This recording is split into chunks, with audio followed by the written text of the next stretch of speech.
you go. Thanks for coming. From food distribution events in San Diego, California, It's a huge thing that I have to worry about every month. to Staten Island, New York. You're constantly looking at how many fruits and vegetables can I realistically purchase in a week or 2 weeks. No matter where you go, hunger advocates say you'll find military families facing food insecurity because of what they call a bureaucratic oversight. I really do think this was initially an oversight, and I think this is sort of economic forces over time.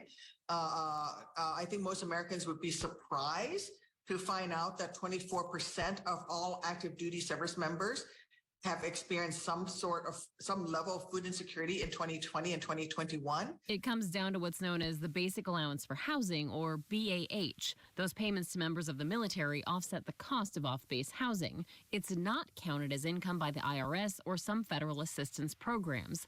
But it is counted as income in the eligibility formula for SNAP benefits, the Supplemental Nutrition Assistance Program. So on paper, families appear to have more money than they actually do.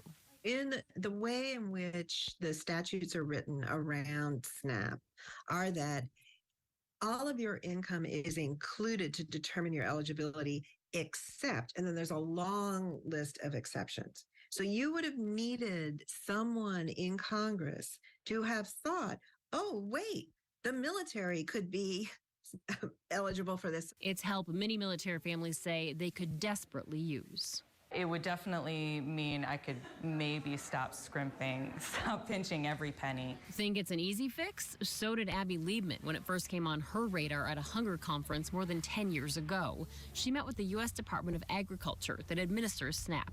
Called the general counsel in that meeting, got the general counsel online to say it, and said, why can't we just do this? What's the problem?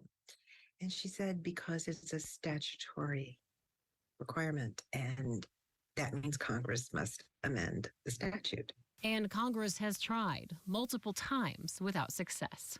It's up to you to make the changes. That's Liebman testifying in a House subcommittee hearing 7 years ago. 7 years of military families struggling to put food on the table and no fix. I can remember this meeting very clearly with our advocacy team and said, what is it we really want?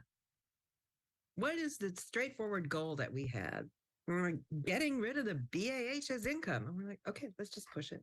That's what we want. That's what we're going to ask for. And Senator Duckworth was right there with us. And that makes a huge difference. We first interviewed Senator Tammy Duckworth, a Democrat, and Republican Senator Lisa Murkowski about this last May. Later in the year, we met up with Democratic Senator Kirsten Gillibrand at a military food pantry in New York. They shouldn't have to be struggling like this. Gillibrand signed on to a bill introduced by Duckworth and Murkowski to fix the bureaucratic mix-up.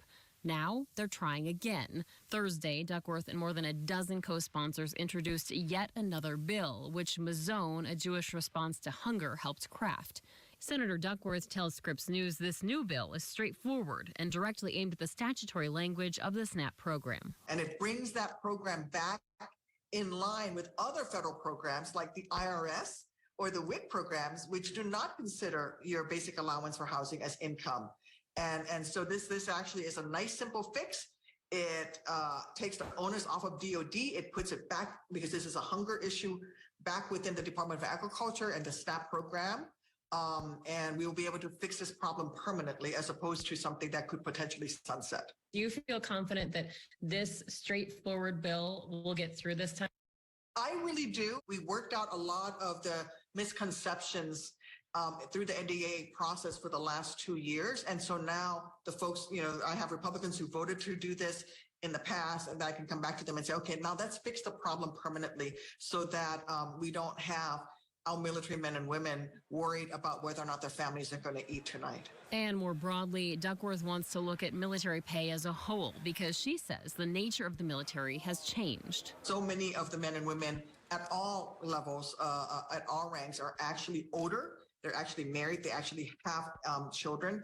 And that puts the pay scale in a place where it just can't quite cover the needs of our military families. And we have to fix that problem. Until then, struggling military families keep lining up at food pantry events like this one in San Diego, hoping the latest attempt to help them get SNAP benefits finally sticks.